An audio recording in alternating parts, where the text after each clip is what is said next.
We're joined now from Florida by Professor Tim Canova, who ran against disgraced former DNC chairwoman Debbie Wasserman Schultz in a congressional primary race in 2016, and again as an independent in 2018.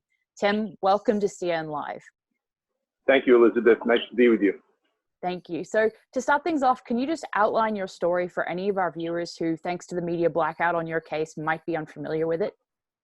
Sure. I'm a law professor here in South Florida, and in 2016, I jumped into the Democratic primary against Debbie Wasserman Schultz. She was then not just my local congresswoman, she was also the chair of the Democratic National Committee at the time. The campaign kind of went viral. We raised almost $4 million, all online, from over 200,000 small donations with an average donation of $17. We poured much of that money back into the district. We had 4 field offices. We were employing a lot of people full-time, field organizers, volunteers. We probably had over 200 folks a day knocking on doors in the district. At the peak, we were knocking on more than 12,000 doors a week. And we also had a very aggressive phone banking. We were calling about 3,000 or more people a week. And those voter engagements were all input into the minivan voter database, right on the cell phones, the smartphones of the volunteers and the field organizers. So our final field numbers were tremendous, and it was the experience we had at all of the early voting sites and the election day sites that we were moving ahead. It certainly looked like we were poised to have a big upset victory, and not by a small amount. The final field numbers really showed us crushing Wasserman Schultz at the end. It wasn't that surprising. Wasserman Schultz had gotten caught up in all of the scandals of the DNC. Bernie Sanders had endorsed me. That was a big lift at one point. And when election day came and the polls closed, they almost immediately announced that Wasserman Schultz was the winner by 13 percentage points. I should also mention that the day before the election, very mysteriously, the local NBC6 television station here up on their website had a preview of the day to come, of the elections to come, and all of the races were zeroed out because none of the votes had been counted yet, except our race mysteriously had Wasserman Schultz ahead by about 13 percentage points, with what they said was 69% of the votes counted. And we never got an explanation from NBC what that was about. Anyway, it was very fishy. The final results were, I had election experts calling me almost immediately telling me, don't believe the results. They were crunching the numbers, analyzing it. There were all kinds of statistical anomalies that they didn't believe. So I never conceded defeat. I put in a public records request to inspect the paper ballots. Here in Florida, we have a very good, what we all thought was a very good public records statute, and also a state constitutional right for all citizens to inspect public records. Well established that paper ballots are public records.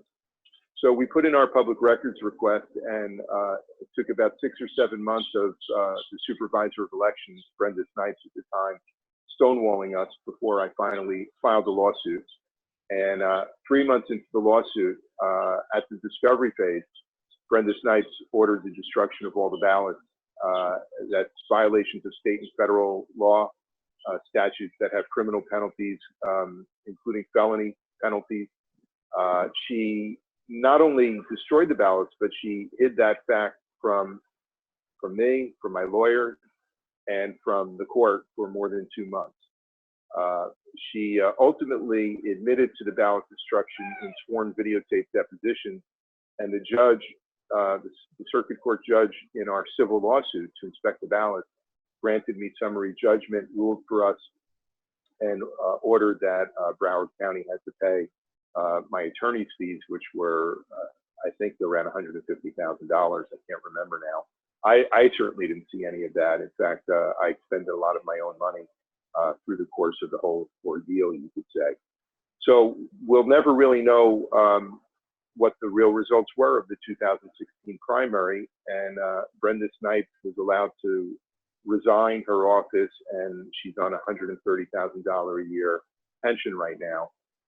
There's still almost 2 years left in the statute of limitations, and we're hoping that there will be some prosecutors at either the federal or state or local level that will step up and do their jobs. And it's been rather frustrating that This is an open and shut case on a silver platter, tied nice and neatly with a bow. I mean, when you get Snipes admitting to the ballot destruction and sworn videotaped depositions, and a Florida Circuit Court judge ruling that she destroyed the ballots, you really don't need to do much investigating.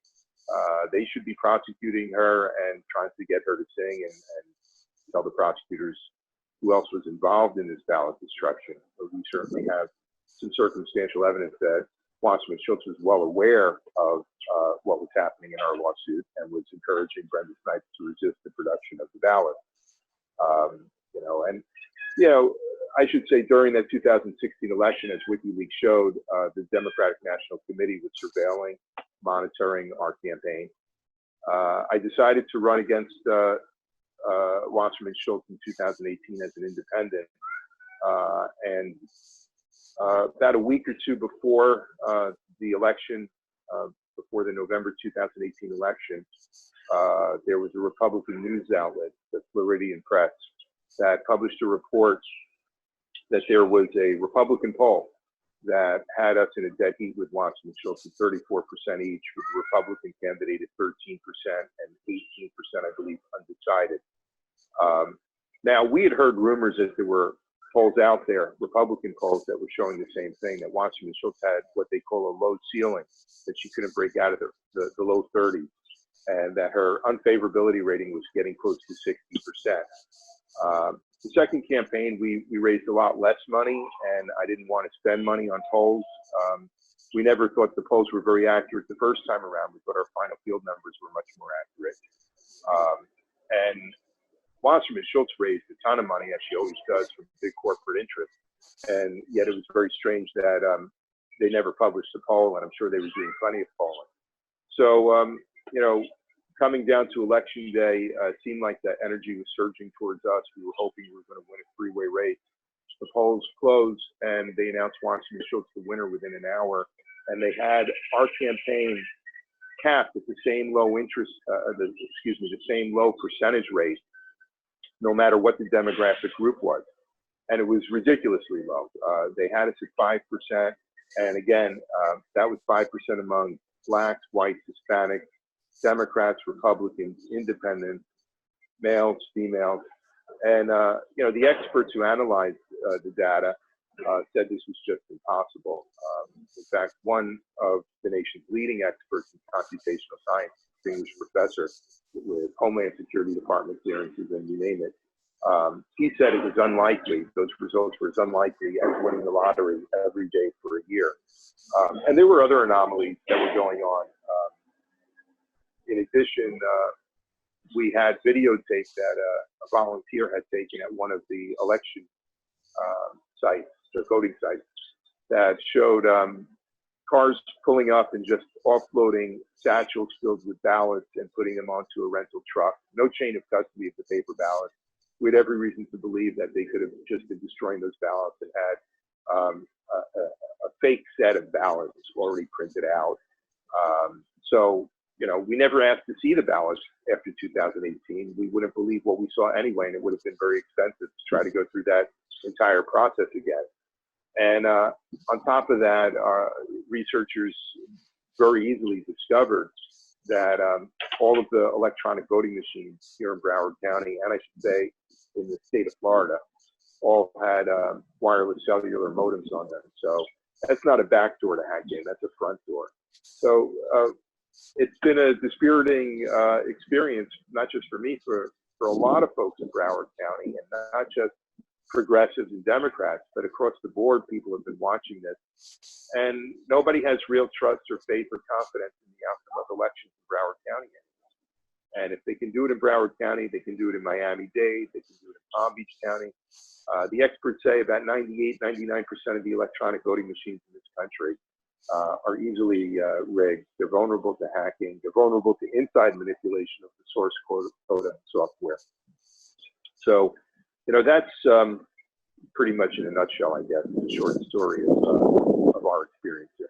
Now, returning to the summary judgment that was granted, you mentioned that Brenda Snipes did resign, but that didn't happen until in 2016, 2017. It happened in 2018 after she got nationwide coverage for the botched vote count in the midterms in Broward County. So can you describe the frustration you must have felt seeing her continue to hold her office all the way through to 2018 and still not be prosecuted after the botched midterm vote count? Yeah, incredible frustration. It was perplexing to me. We were certainly hoping when the judge ruled for us, we were expecting the judge to rule for us, and we were hoping when that ruling came out that it would really be a turning point in the campaign, that at that point federal and state prosecutors would start doing their job.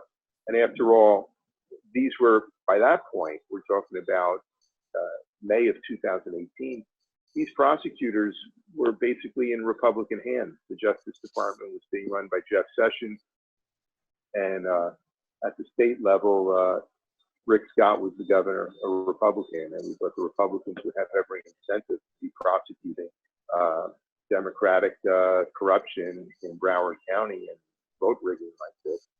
And, you know, we met with, my lawyers met with the U.S. Attorney, or the acting U.S. Attorney here in South Florida, named Benjamin Greenberg. Initially, it sounded like he was very excited about the case and what prosecutor wouldn't be. Again, an open and shut prosecution, a high visibility case.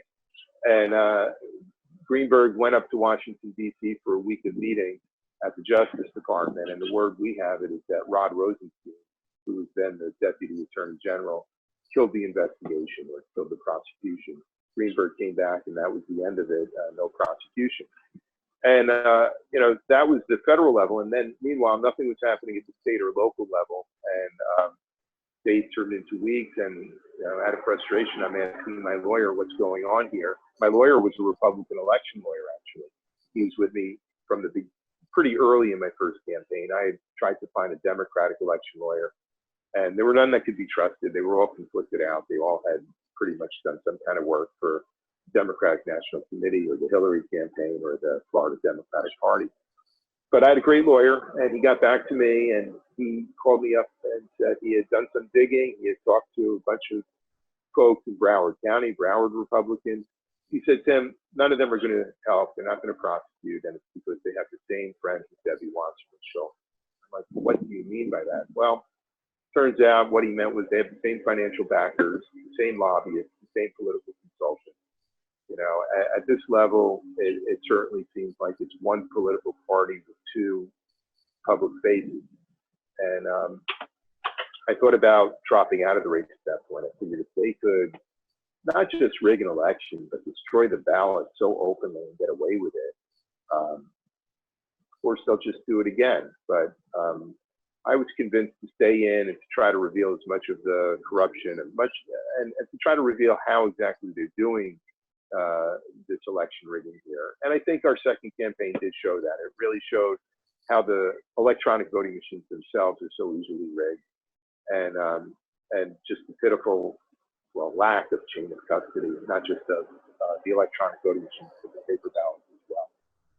And you also, I mean, you had images of Brenda Snipes while still in her position as Broward County Supervisor of Elections, campaigning in the days before the vote, going to the voters went to the polls with Debbie Wasserman Schultz openly. So if nothing else, your campaigns, they both revealed a huge amount of blatant, overt, shameless corruption. I think anybody could see that if they look at that story.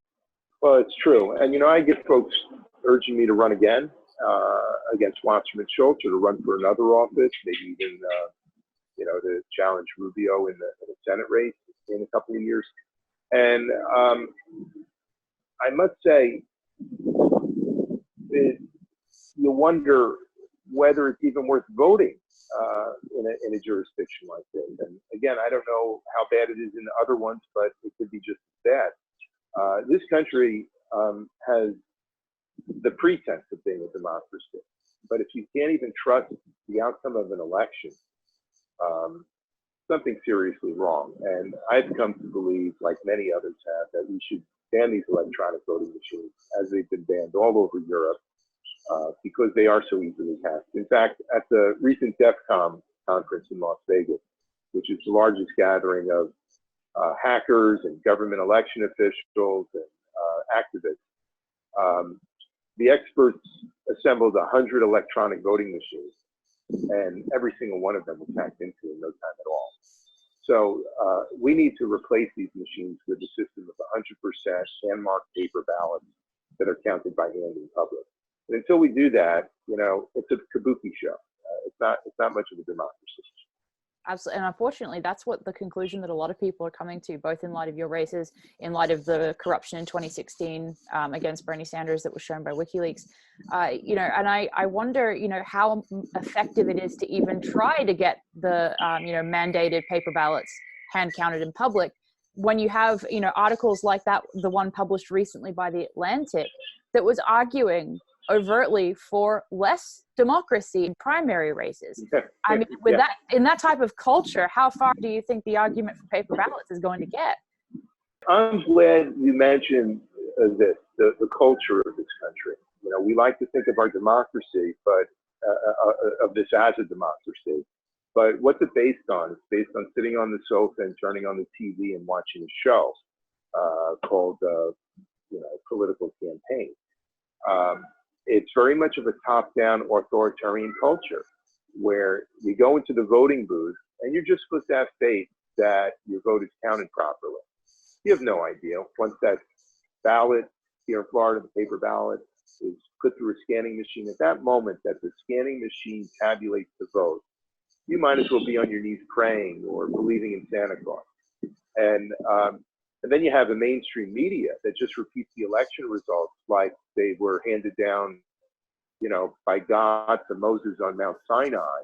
And if you question it, then you're a conspiracy theorist and all of this nonsense. And so that gets you looking at these media corporations. And, you know, I don't have to tell you, 6 gigantic media corporations now control 90% of the media market, of broadcast TV, cable TV, print media. They have no journalistic ethics whatsoever anymore. It's really a top-down culture, and it's a corporate culture. And I don't know what it's going to take to change things in this country. It's, of course, speaking the truth and programs like your own are very important. And I think that's all we can really do at the end of the day, is just keep speaking the truth and not be silent. Thank you. So do you think that, you know, the people that are out there really campaigning for Bernie Sanders, for Tulsi Gabbard, looking towards 2020, what do you think that support base is going to do, assuming that Bernie Sanders, Tulsi Gabbard, and other progressive candidates are outright cheated again by the DNC in 2020? What do you think the reaction is going to be? Yeah, my guess is it will splinter. You know, some of them, maybe a third will fall into line and get behind Joe Biden or Elizabeth Warren, or whoever the Democratic beneficiary of all that is. And maybe a third will end up voting for Donald Trump. A bunch would probably want to vote for a Green Party candidate or even a Libertarian, but probably a good solid plurality of it won't vote at all. When you look at the election results from 2016, what, Donald Trump got 63 million, Hillary Clinton got around the same, maybe a bit more. And those who didn't vote or register and could have, 106, 107 million. I mean, that's a plurality of this country doesn't believe in the system anymore. On some level, you know, maybe they have enough information to know it's rigged, or maybe it's visceral. They just feel that their vote doesn't count at all. That's the kind of system we have. It's terrible. Yeah, and I also want to get your thoughts on the difference it will make in 2020. Now that we can assume that there will not be a similar type of publication that we saw in 2016 from organizations like WikiLeaks with their publication of the DNC emails and the Podesta emails. We can assume we won't see that in 2020. So, you know, while it might be just as rigged, we probably won't have that direct evidence. And I think for Bernie supporters who might be cheated, that will be even more invalidating, and disheartening. And I think that will, you know, really cause more problems moving forward. It really seems like the Democratic Party is imploding. You know, the Democratic Party does not seem to be trying to beat Trump in 2020. They really don't. They seem to be more interested in preventing a progressive becoming the nominee for the Democratic Party. Well, I agree. They're trying to prevent a progressive from being nominated, and at the same time, They're doing all they can to push the focus away from whatever the Bar Justice Department and the U.S. Attorney Durham are up to. I think the Democrats are not just pushing impeachment because somehow they're, being pushed there by Alexandria Ocasio-Cortez, a freshman. I think they're pushing impeachment at the same time because they're very worried. The establishment, from Joe Biden on down, are very worried about the kind of criminal investigations that are underway right now. I completely agree. And that's something I want to ask about, because your case, the case of Bernie Sanders in 2016, it all shows that real underbelly of the lack of functioning of our democratic process in the Democratic Party, and also just in general, as you say, the GOP figures in Florida who did not prosecute Brenda Snipes, and on it goes. So to what extent do you think that the Russiagate scandal, now Ukrainegate, were used as a direct, blatant tactic to deflect and divert attention from that exposure? I have no doubt that it was. It started with Debbie Wasserman Schultz when she was the head of the DNC. She spent millions of dollars on Fusion GPS to assemble this fake Russian dossier, working with Ukrainian agents at the same time. So the very first foreign meddling, it seems to me, was being done by Wasserman Schultz in the Hillary Clinton campaign. And then after the WikiLeaks revelations in summer of 2016, they immediately deflected away from the substance of the revelations to accusing Russia of hacking. And it wasn't based on much of anything except the redacted conclusions, apparently, of CrowdStrike, a private internet security firm that was hired by Debbie Wasserman Schultz. When James Comey, the FBI director, asked to inspect the DNC servers 3 times, he was denied by Debbie Wasserman Schultz. So, I mean, it's like they outsourced a criminal investigation of enormous magnitude with not just domestic, but also foreign policy implications that were enormous. And, I think things could be changing, though. I mean, this is not a Justice Department in the hands of Jeff Sessions. William Barr seems to be a lot more motivated to get to the truth. Things could be changing, and I hope they're changing for here in Florida. I hope that there will be prosecutions still for what happened in 2016 in Florida. Statute of limitations has not expired, and this is what we should be demanding. So what are your plans moving forward? I know you've discussed the fact that maybe running in 2020 against Wasserman Schultz is not really viable, given that voting doesn't seem to be viable anymore. What are you planning to do moving forward in terms of any activism, and what do you advise people who supported your campaigns, who were infuriated at the corruption that your campaigns revealed? What do you advise them to do? Well, first of all, I haven't ruled out running in 2020.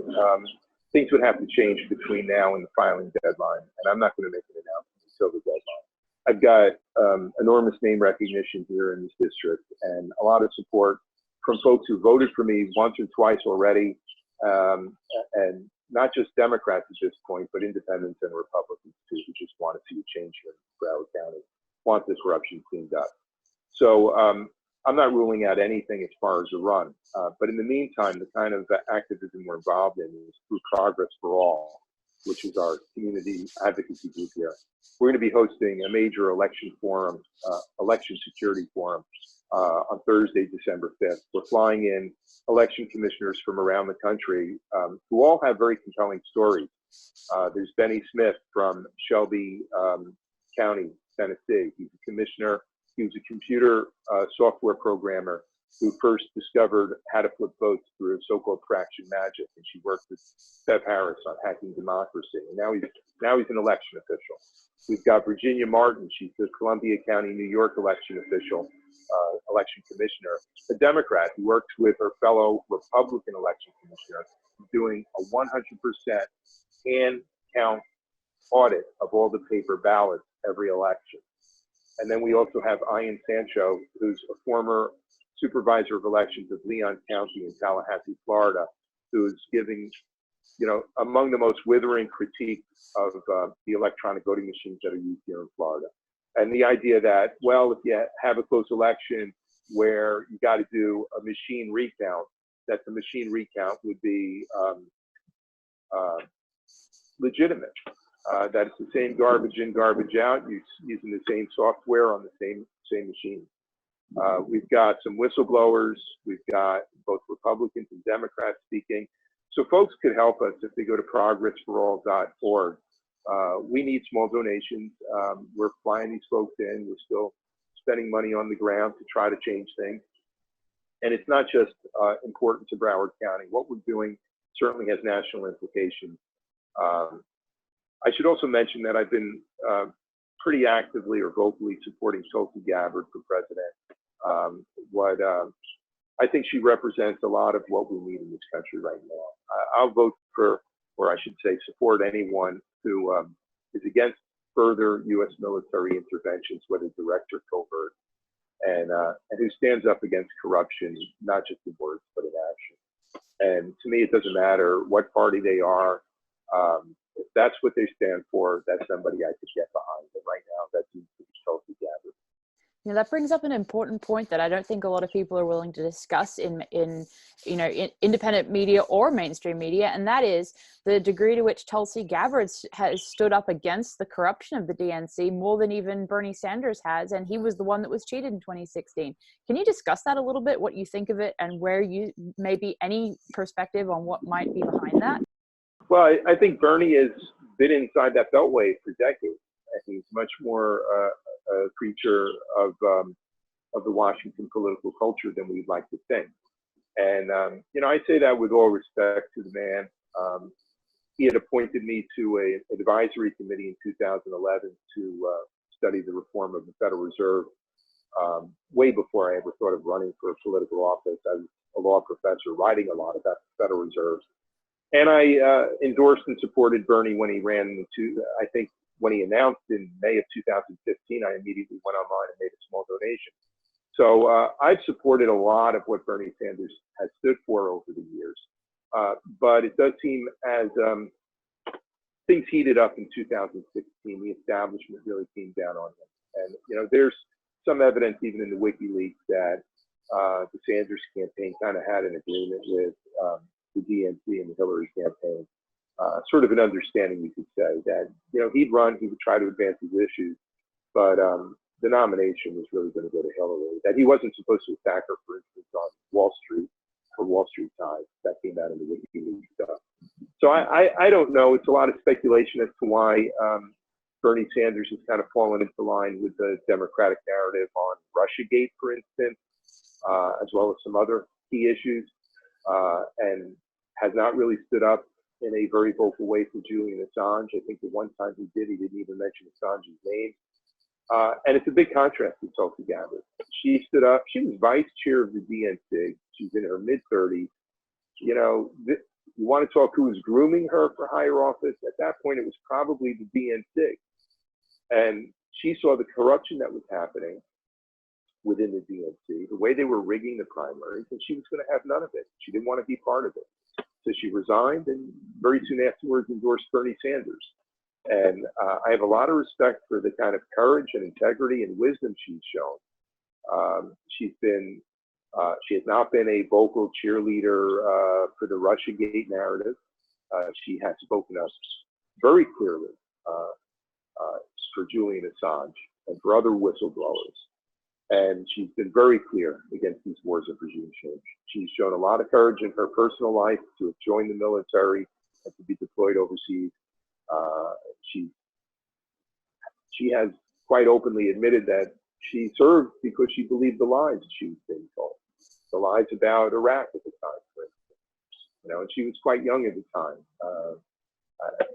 You can understand how a lot of people bought into those lies that were being preached by everyone from George W. Bush to Hillary Clinton at the time. And those folks should have known better. They did know better. They wanted a war, and they still want wars of regime change. And Hillary Clinton smears of Tulsi Gabbard are just over the top and unconscionable. I thought it was incredible to see Tulsi Gabbard actually call out Hillary Clinton so directly, to reference what she called the rot in the DNC so directly. It's absolutely unheard of and unthinkable amongst anybody else in the Democratic field, in the candidates, including Sanders. It really is mind-blowing to see the way that she's willing to call out Kamala Harris for her history as a prosecutor and on and on. For that, she's been called a Russian asset despite her service, et cetera, et cetera. I don't want to get too much just into talking about Tulsi Gabbard, but I do think that it is important that at least someone in that field is talking directly about these issues rather than pretending it doesn't exist. And it'll be very interesting to see what her reaction is when the votes start being counted to whatever form of election rigging takes place. It'll be very interesting to watch. So are there any other issues we haven't covered that you'd like to? I'd just like to open it up to just talk about anything that you think is important to add, especially regarding elections, election integrity, and that type of issue. Like for example, the voting machines. I'd like to actually return to that for a second and just ask you to explain, because I mean, you mentioned that they're proprietary software, but I don't know that everyone listening will really understand what that means, why that's so significant. And the fact, differentiating the fact that votes and ballots should be able to be viewed by the public, yet proprietary voting technology means that you can't know how those votes were actually counted. Yeah. And we're going to go into a lot of this in the December 5th published forum that I mentioned. We're going to live stream it. We've got a film crew there that want to make a documentary out of it. So again, I do urge folks to go online. Throw small donations our way at progressforall.org. When we had serious doubt about the outcome of the 2016 primary against Watson and Schultz, how could we verify the vote? There were very limited options. Paying for an expensive inspection of the paper ballots was about our only option. And of course, as I already described, they simply destroyed the paper ballot. If you want to inspect the software of the electronic voting machine to make sure that the software has not been rigged, manipulated in any way that's going to flip the vote, that's going to count votes more heavily for Watson and Schultz and, take votes away from me. There's all kinds of ways you can do it. In fact, the election security experts tell me it would have been a simple matter of altering 4 or 5 lines of source code, and you can steal the election and basically have any result that you want, program it in. But if you want to see that software, you're not allowed to. It's proprietary, which means it's the private property and trade secret of just of the electronic voting machine vendor. One of the biggest vendors is electronic software and systems. Election software and systems, ES&S. And when you start looking at ES&S, it's not a giant corporation. It's a small company that's owned by, I think, a limited liability company based in, I think it was Utah. So it's dominated by one person. It's mind-boggling. It's not a publicly held corporation. It doesn't have, you could say, the kind of disclosures to the Securities and Exchange Commission that a publicly held corporation would. It doesn't have the kind of fiduciary responsibilities to shareholders and the public that a large publicly held corporation would. So the system is very rigged. It's rigged not just so that it's easy to rig elections, but that there's hardly any transparency whatsoever. So it very much relies on the ignorance of the general public and the blind faith and trust of the American people. Absolutely. And it seems like, that really links also, it reminds me of the DNC fraud lawsuit where you had, in a similar sense, it was as if the Democratic Party and its lawyers were arguing that it, obviously it's a private entity. They were arguing that it can't be directed by a judge to, to basically enforce its own charter, that they argued that their charter was like a political promise that may or may not be kept and can't be enforced. And I wanted to ask you, to what extent the DNC fraud lawsuit, which obviously was regarding the campaign of Bernie Sanders, but Debbie Wasserman Schultz, who you ran against, was the single individually named defendant, And I wondered what relationship the DNC fraud lawsuit had, if any, to your campaigns, or how it informed you, or anything along those lines as you moved forward through 2016, 17, and into 2018. Well, I think it was revelatory in the way you just described. I was watching the lawsuit like anyone else. I was a contributor to the Bernie Sanders campaign, small donations. I made several. And I had met the lawyers representing the plaintiffs in the DNC lawsuit, Jared and Elizabeth Beck. And they were fearless lawyers, and they came under a lot of pressure. Certainly, they were being surveilled. There was a number of things that happened. The process server died suddenly, mysteriously. And there have been a number of those kinds of mysterious deaths here, even in South Florida. And the Becks received a phone call that they traced back to the headquarters of the Congresswoman, Debbie Wasserman Schultz, her congressional office here in, I think it was in Aventura here in South Florida. And there had been voice distortion, like I forgot what you call that technology. Yeah, voice modulation. I remember that very clearly, yes. So, did it bring it home to some degree? Yes. I mean, the arguments that the DNC lawyers made that this is a private club, they can make their decisions, in a smoke-filled, cigar-filled back room, that they owe no responsibility for a fair process to the general public, even though their charter says that they're supposed to be neutral and unbiased in their primaries. So I think it just revealed more of the sham of the party. And, it pains me to say this. I was a Democrat most of my life. I believed in the party of Franklin Roosevelt and John Kennedy. It's no longer that party. And when you start pointing to the way the party has been rigging, whether it's that the races I've run or it's the 2016 presidential primary, you get smeared. You get smeared as conspiracy theorists and things like that. And yet, the more time goes on, the more it just proves everyone's suspicion.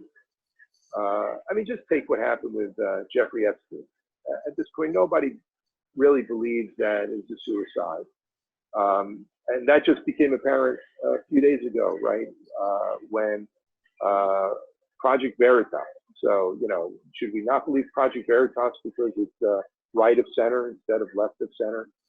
They had a anchor woman for, was it ABC, who was pretty much admitting that, they had the entire story and ABC wouldn't go for it. ABC is a giant corporation, and it's reminiscent of the way NBC destroyed or killed Ronan Farrow's story on Harvey Weinstein. And the Democrats just, what's their reaction to this or anything else? You take a look, in the 1970s, you had the Church Committee. Senator Frank Church, Democrat from Idaho, had the Senate Select Committee on Intelligence conduct an incredibly important investigation of the U.S. intelligence community. And among other things, it didn't just uncover, foreign assassinations and coups, but also the way the intelligence community was infiltrating the U.S. media. And, the Democratic Party has fallen a long way. Instead of Frank Church, got out of shift there. It's just amazing how far this country has fallen and how much truth and justice is needed right now. Definitely. And I think what's so important about the last 3 and 4 years of the Bernie campaign, the revelations by WikiLeaks, the DNC fraud lawsuit, and your campaigns, all 3 of those major facets have really revealed to history this corruption. I would say in a similar way that the Church Committee did. I think it's our current era version of that. And I think that the reason it's so important to revisit these things that have happened since 2016 and onward, when we go into the 2020, presidential election cycle, is that, like the Church Committee, we won't see these type of revelations again. We aren't going to be given this type of information over and over. And so the way that the Sanders campaign was cheated, the way that was exposed, the DNC fraud lawsuit that came from it, and the corruption that was shown in your campaign, all were interlinked in this extremely unique way, and that's why it's so important to remember. Well, thank you for remembering it. It's not ancient history. And like I said, over 200,000 folks around this country made small donations to my campaign. And for some of them, that was a big sacrifice. I'm getting handwritten notes and checks from elderly people around the country. where $5 and $10 meant something. People apologizing that they didn't have the money to make a $10 contribution. They were having trouble paying their bills. Our campaign, was such a grassroots effort, and those are the, we the people were cheated. And, I'm not walking around personally destroyed by this in any way. I still have my career as a law professor. I still have my integrity and my mind, and I understand what's happening. But these are crimes against democracy. These are crimes against the American people. And they're recent crimes and they're ongoing crimes. And they need to be investigated and they need to be prosecuted. And the last thing I want to ask you before I just open it up again to anything else you'd like to talk about, is the role of I know we've talked about the media and the fact that it's owned by a very few people, but what role did the media play in censoring and blacking out your campaign and the corruption it exposed, as well as the corruption exposed by DNC leaks and all of those other subjects that we've been talking about in this interview? They played a tremendous role. They were locked and loaded when I announced I was running again for the 2018 election. And they came out with a coordinated series of articles smearing me. I had been critical of the Sable Trail pipeline here in South Florida. Well, actually, it's a pipeline that goes from Alabama, Georgia, into North and Central Florida. And for that, and I had also been supportive of efforts to ban fracking in the state of Florida. Whatever you think of fracking in Pennsylvania or Texas, I don't know the ecology of those areas as well. But here in Florida, we've got a shallow water table of limestone.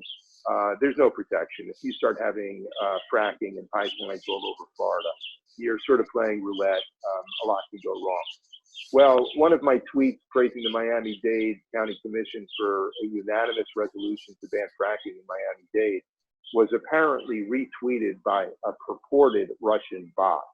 And who knows? I mean, these could have been bots paid for by Debbie Wasserman Schultz and the DNC. And that kind of activity is now becoming more apparent. They did that. The DNC paid for purported Russian bots to intervene in what? The Alabama Senate race a couple of years ago or a year ago.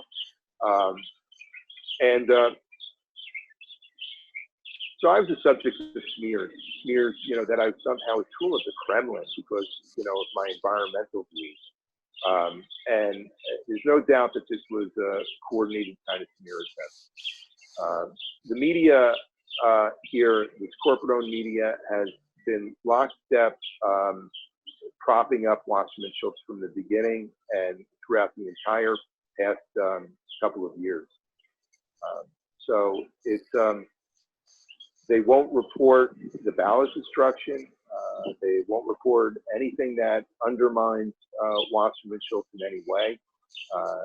It's very much a shameful, disgraceful record of the media here in Florida. Yeah, and nationally. Go ahead.